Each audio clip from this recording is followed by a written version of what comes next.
Sahabat Kompas TV, kembali lagi bersama saya Edwin Chan di Top 3 News Kompas TV. Kita akan membahas 3 berita terpopuler yang terjadi pada hari ini, hari Rabu 25 Oktober 2023.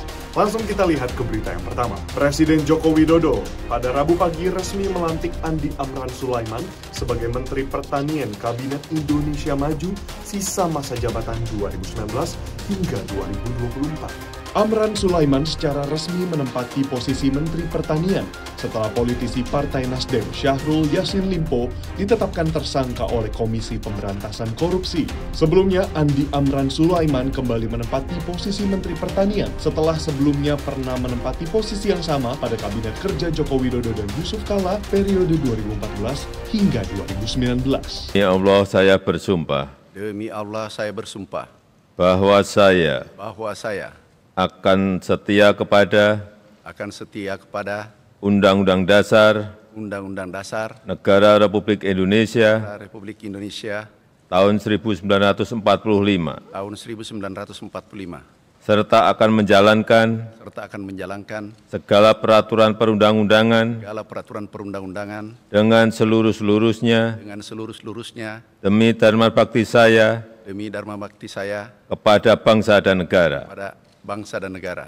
Berlanjut ke berita berikutnya, sahabat Kompas TV, Prabowo Subianto dan juga Gibran Raka Buming Raka secara resmi mendaftarkan diri sebagai bakal calon presiden dan juga bakal calon wakil presiden Koalisi Indonesia Maju ke Komisi Pemilihan Umum KPU.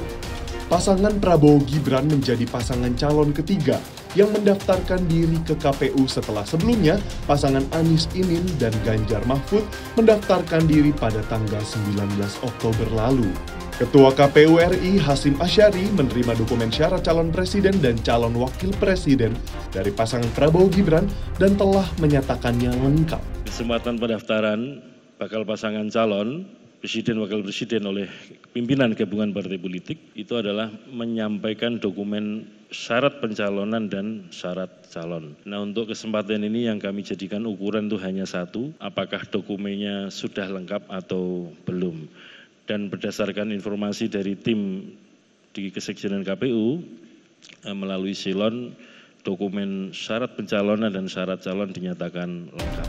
Dan sebagai berita yang terakhir, sahabat Kompas TV, mantan Menkominfo Johnny G. Plate dituntut 15 tahun penjara dan denda 1 miliar serta dituntut untuk membayar uang pengganti sebesar 17,8 miliar rupiah.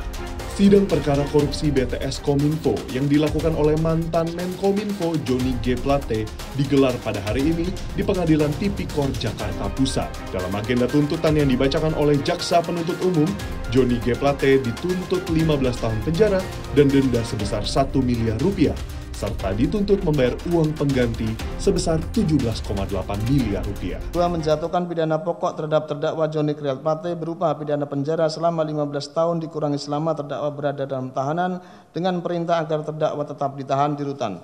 Pidana denda sebesar 1 miliar rupiah dengan ketentuan apabila denda tidak dibayar maka diganti dengan pidana kurungan selama 1 tahun.